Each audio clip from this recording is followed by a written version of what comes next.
जय हिंद साथियों। बिहार पुलिस सिपाही की परीक्षा के लिए आज के इस वीडियो में हिस्ट्री और ज्योग्राफी से 50 अति महत्वपूर्ण प्रश्नों को कवर करेंगे, जो कि आपके एग्जाम के लिए काफ़ी ज़्यादा इम्पोर्टेंट रहेगा। इसलिए आप सभी पूरा सेशन को बिना स्किप किए ध्यानपूर्वक देखें। तो चलिए फटाफट से आप सभी लाइव में जुड़ जाइए। सभी को गुड इवनिंग, गुड इवनिंग। तो चलिए पहला प्रश्न आपके सामने है, भारत में सर्वाधिक क्षेत्र में फैले हुए वन कौन से हैं? वेरी इंपॉर्टेंट प्रश्न है। चलिए आप सभी आंसर बताइए। और साथियों, अगर आपको इन सेट में किसी भी प्रश्न का आंसर पहले से आता हो तो आप सभी नीचे लाइव चैट में अपना अपना आंसर बता सकते हैं। तो यहाँ पर पहले प्रश्न का आंसर क्या होगा? भारत में सर्वाधिक क्षेत्र में फैले हुए वन कौन से हैं? तो याद रखिएगा, उष्णकटिबंधीय पर्णपाती वन। तो यहाँ पर ए ऑप्शन जो भी बच्चे दिए हैं उनका बिल्कुल सही जवाब है। और उष्णकटिबंधीय पर्णपाती वन को मानसूनी वन भी कहा जाता है। चलिए आगे देखिए, उत्तर दक्षिण गलियारा जोड़ता है। बिल्कुल एग्जाम में छपने वाला प्रश्न है। चलिए आंसर बताएंगे। उत्तर दक्षिण गलियारा ये किसको जोड़ता है? तो यहाँ पर सही जवाब है श्रीनगर से कन्याकुमारी को। तो जो भी बच्चे ऑप्शन सी बता रहे हैं बिल्कुल सही जवाब है। एक और पूछा जाता है, पूरब पश्चिम गलियारा ये किसको जोड़ता है? तो असम के सिलचर को गुजरात के पोरबंदर से जोड़ता है, जो कि बी ऑप्शन में दिया हुआ है। याद रखिएगा, पूरब पश्चिम गलियारा जोड़ता है सिलचर और पोरबंदर को, जबकि उत्तर दक्षिण गलियारा श्रीनगर और कन्याकुमारी को आपस में जोड़ता है। चलिए आगे देखिए, मृदा अपरदन को रोका जा सकता है। चलिए फटाफट से आंसर बताएंगे। मृदा अपरदन को रोका जा सकता है, तो याद रखिएगा ये वृक्षारोपण करके मृदा अपरदन को रोका जा सकता है। ये प्रश्न आपके एग्जाम में काफ़ी बार पूछे गए हैं, इस पर स्टार मार्क कर लें। वृक्षारोपण के द्वारा मृदा अपरदन को रोका जा सकता है।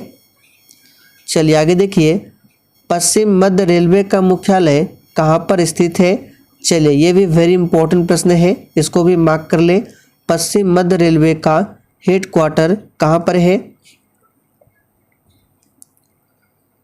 तो यहाँ पर चौथे प्रश्न का आंसर है जबलपुर में है पश्चिम मध्य रेलवे का मुख्यालय। और हाजीपुर, याद रखिएगा ये पूछा जाता है, बिहार से संबंधित है। तो पूर्व मध्य रेलवे, पूर्व मध्य रेलवे इसका मुख्यालय कहाँ है? तो हाजीपुर में है। मानचित्र पर बनाई गई वे रेखाएं जो समुद्र से बराबर ऊंचाई वाले स्थानों को मिलाती है क्या कहलाती है? चलिए 5 के लिए फटाफट से आंसर बताएंगे। आगे हम लोग इतिहास के प्रश्नों को भी कवर करेंगे, इसलिए पूरा सेशन को ध्यानपूर्वक देखें। तो प्यारे साथियों, मानचित्र पर बनाई गई वे रेखाएं जो समुद्र से बराबर ऊंचाई वाले स्थानों को मिलाती है उसको कहा जाता है कंटूस रेखाएं। यहाँ पर पहला ऑप्शन आपका सही जवाब है। और आइसोहाइट क्या है? तो समान वर्षा वाले स्थानों को मिलाती है आइसोहाइट। चलिए आगे देखिए, उकाई परियोजना किस नदी पर स्थित है? बिल्कुल टॉप लेवल का प्रश्न है। और साथियों, जिसने अभी तक सेशन को लाइक नहीं किया है, प्लीज़ आप सभी से रिक्वेस्ट है कि आप सभी सेशन को दिल से एक बार ज़रूर लाइक कर दें। तो प्यारे साथियों, उकाई परियोजना जो है ये ताप्ती नदी पर है गुजरात में। तो यहाँ पर डी ऑप्शन आपका सही जवाब है। पेट्रोलियम पाया जाता है। चलिए 7 के लिए फटाफट से आंसर कीजिए। और साथियों, इससे पहले बिहार पुलिस एग्जाम के लिए लगभग 5 से 6 मैराथन क्लास को कराया गया है। और सभी मैराथन क्लास के वीडियो को एक ही प्लेलिस्ट में डाल दिया गया है। प्लेलिस्ट का लिंक आपको इसी वीडियो के नीचे डिस्क्रिप्शन बॉक्स में मिल जाएगा, जाकर आप लोग देख सकते हैं। तो इस प्रश्न को याद कर लीजिए, पेट्रोलियम जो पाया जाता है ये सेडिमेंट्री बेसिन में पाया जाता है। तो यहाँ पर ए ऑप्शन जो ही बच्चे बता रहे हैं उनका बिल्कुल सही जवाब है। चलिए आगे देखिए, रैंड किस देश की मुद्रा है?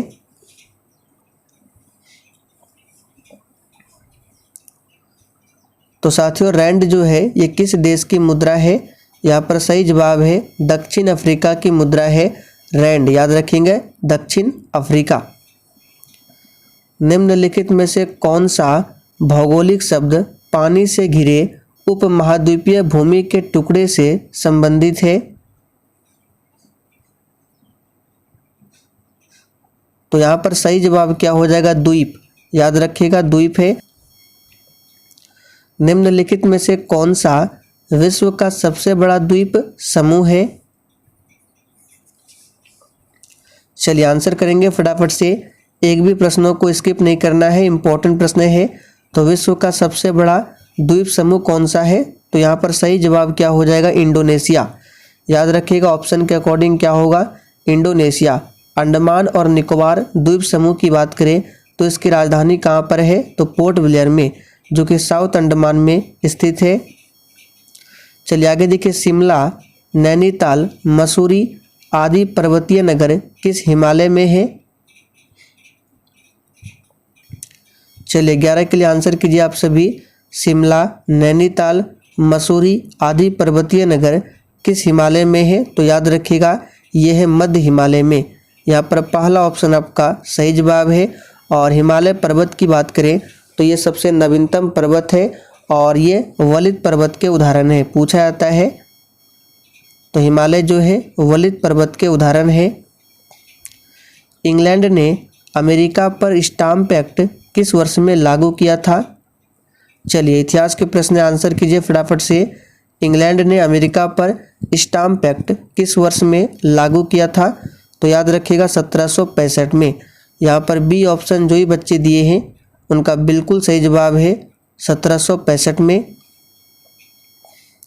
यह किसने कहा था राज्य जो है व्यक्ति का पूर्वगामी है? चलिए वेरी इंपॉर्टेंट प्रश्न है, इसको भी मार्क करें। किसने कहा था कि राज्य व्यक्ति का पूर्वगामी है? तो ये कहा था अरस्तु ने। यहाँ पर पहला ऑप्शन सही जवाब है अरस्तु। चलिए आगे देखिए, मेसोपोटामिया का अभिप्राय क्या है?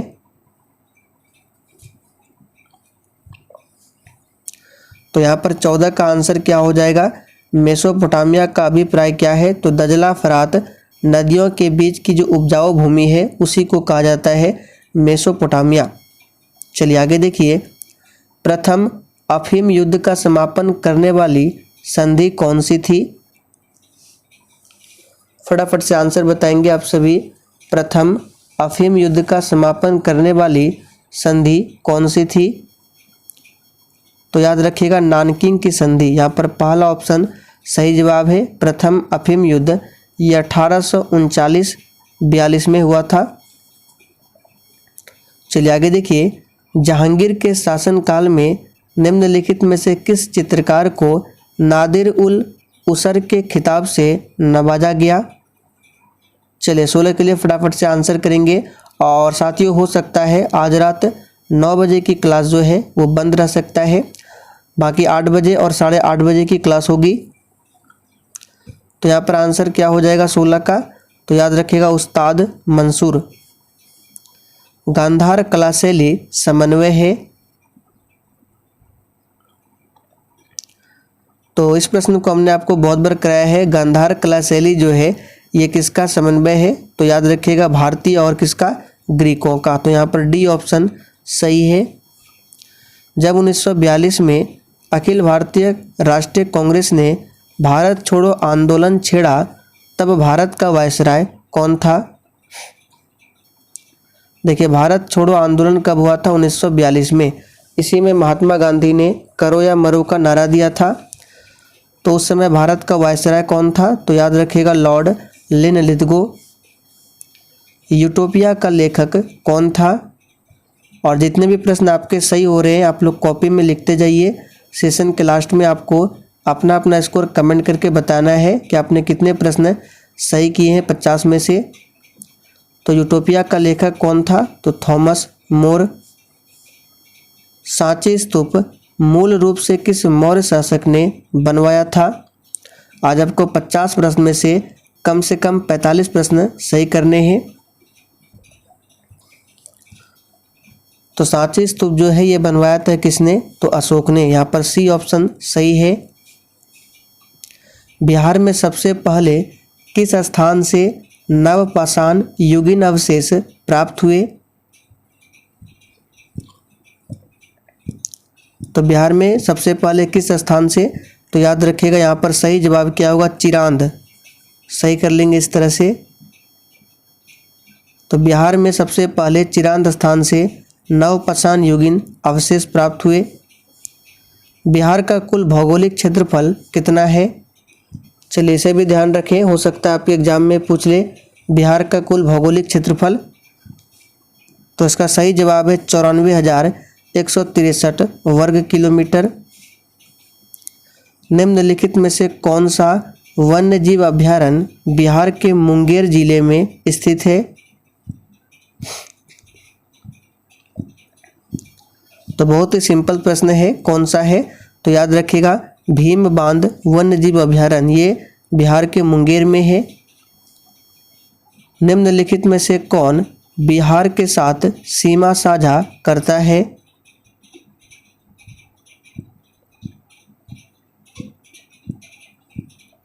तो बहुत ही सिंपल है, नेपाल भी बिहार के साथ लगा हुआ है, उत्तर प्रदेश भी, और झारखंड तो लगा ही है। तो यहाँ पर सही जवाब है D option. Bihar socialist party कब गठित हुई थी?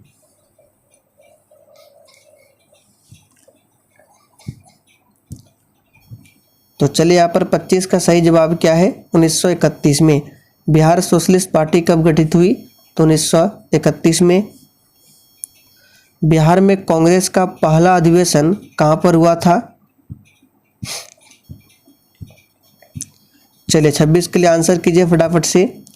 तो देखिए साथियों, बिहार में जो कांग्रेस का पहला अधिवेशन हुआ था 1912 में हुआ था, जिसकी अध्यक्षता किया था RN माधुलकर ने। और ये कहाँ पर हुआ था? तो पटना बांकीपुर में। तो ऑप्शन में अगर पटना मिले तो पटना मारना है, यहाँ पे बांकीपुर दिया हुआ है, पटना में ही बांकीपुर है। तो यहाँ पर बी ऑप्शन आपका सही जवाब है। और दूसरा अधिवेशन कब हुआ था बिहार में? तो 1922 में, याद रखिएगा। और ये हुआ था गया में, और अध्यक्ष कौन थे? तो CR दास। बिहार का सबसे ऊंची पहाड़ी कौन सी है? चलिए 27 के लिए आंसर कीजिए। बिहार की सबसे ऊंची पहाड़ी कौन सी है?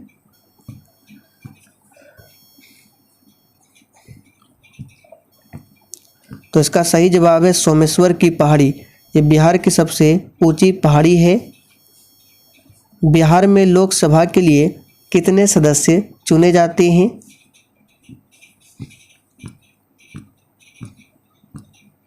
तो बिहार में लोकसभा के लिए टोटल 40 सदस्य, राज्यसभा के लिए 16, विधान परिषद के लिए 75 है, और विधानसभा के लिए 243। सभी को ध्यान रखिए, फिर से रिपीट कर देते हैं।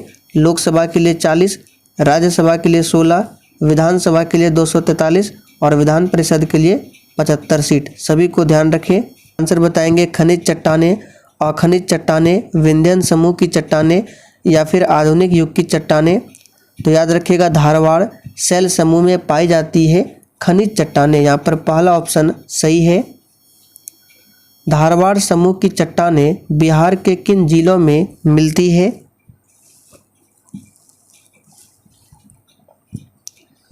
तो धारवाड़ समूह की चट्टानें बिहार के किन जिलों में मिलती है? तो इसका सही जवाब क्या है? उपर्युक्त सभी। याद रखिएगा सभी जिलों में, मुंगेर, जमुई, नवादा। बिहार के किन जिलों में आर्कियन क्रम की चट्टानें पाई जाती है? चलिए ये सभी बिहार से रिलेटेड प्रश्न है, हो सकता है एग्जाम में पूछ ले। तो याद रखिएगा बिहार के किन जिलों में आर्कियन क्रम की चट्टानें हैं? तो गया, मुंगेर, शेखपुरा, इन सभी में है। विषुवतीय वर्षा वन को ब्राजील में किस नाम से जाना जाता है? चलिए 33 के लिए आंसर कीजिए फटाफट से। विषुवतीय वर्षा वन को ब्राजील में किस नाम से जाना जाता है? तो ब्राजील में इसे कहा जाता है क्या? तो याद रखिएगा यहाँ पर सही जवाब क्या होगा 33 का? तो सेल्वास। यहाँ पर फर्स्ट ऑप्शन आपका सही जवाब है, सेल्वास के नाम से जाना जाता है। निम्नलिखित याम्योत्तर में से कौन सा भारत का मानक याम्योत्तर है? चलिए फटाफट से आंसर कीजिए। निम्नलिखित याम्योत्तर में से कौन सा भारत का मानक याम्योत्तर है? तो ये है 82.5 डिग्री ईस्ट, यानी कि 82.5 डिग्री पूर्व। यहाँ पर पहला ऑप्शन सही जवाब है। और यह जो है इलाहाबाद के मिर्ज़ापुर से होकर गुजरती है। किम्बरले हीरा खनन केंद्र किस देश में स्थित है? चलिए 35 के लिए आंसर कीजिए। किम्बरले हीरा खनन केंद्र किस देश में स्थित है? तो याद रखिएगा ये दक्षिण अफ्रीका में स्थित है। पहला ऑप्शन आपका सही है। निम्न में से कौन सी विश्व की सबसे व्यस्ततम नहर है? और देखिए जिसने अभी तक सेशन को लाइक नहीं किया है फटाफट से आप सभी सेशन को लाइक करें। तो निम्न में से कौन सी विश्व की सबसे व्यस्ततम नहर है? तो याद रखिएगा ये है कील नहर। तो कील नहर कहाँ पर है? जर्मनी में है। भारतीय मानक समय रेखा कहाँ से नहीं गुजरती है? चलिए 37 के लिए फटाफट से आंसर कीजिए। भारतीय मानक समय रेखा कहाँ से होकर नहीं गुजरती है? देखिए ये 5 राज्यों से होकर गुजरती है। तो आपको इनमें से बताना है किस राज्य से होकर नहीं गुजरती है। ये प्रश्न आप लोगों के लिए छोड़ रहे हैं, बहुत ही सिंपल है, सभी को इसका आंसर देना है। चलिए आगे बढ़ते हैं। भारत का सबसे उत्तरी बिंदु कौन सा है? चलिए 38 के लिए आंसर कीजिए। भारत का सबसे उत्तरी बिंदु कौन सा है? तो भारत का सबसे उत्तरी बिंदु है इंदिरा कोल, और इंदिरा पॉइंट भारत का सबसे दक्षिणी बिंदु है जो कि अंडमान निकोबार में स्थित है।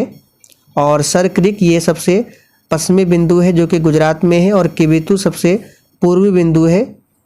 चलिए आगे देखिए। नामदफा नेशनल पार्क किस राज्य में अवस्थित है?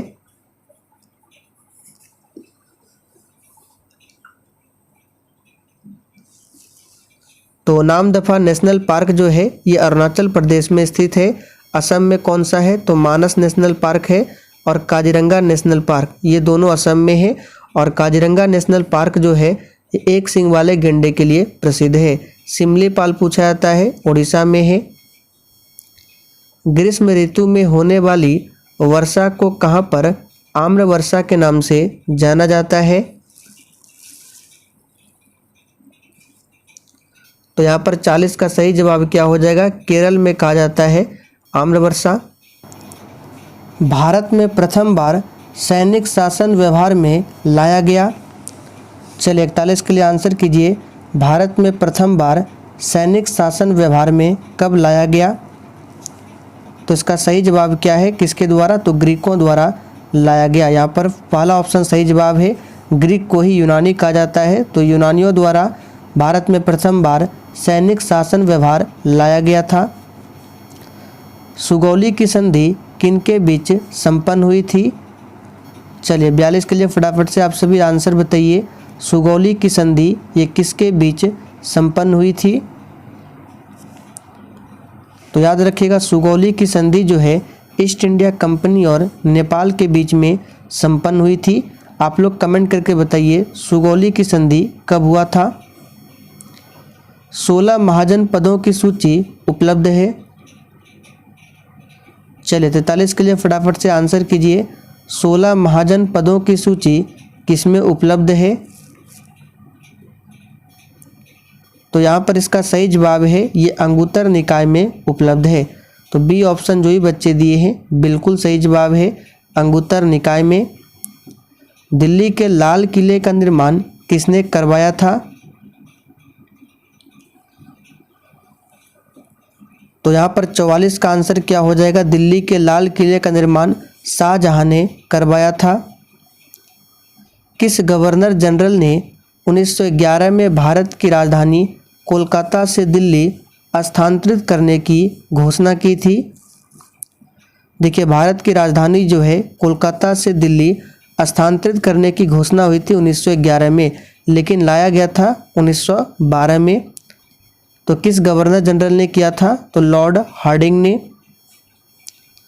उस शासक का नाम क्या है जिसने विजय स्तंभ का निर्माण करवाया था?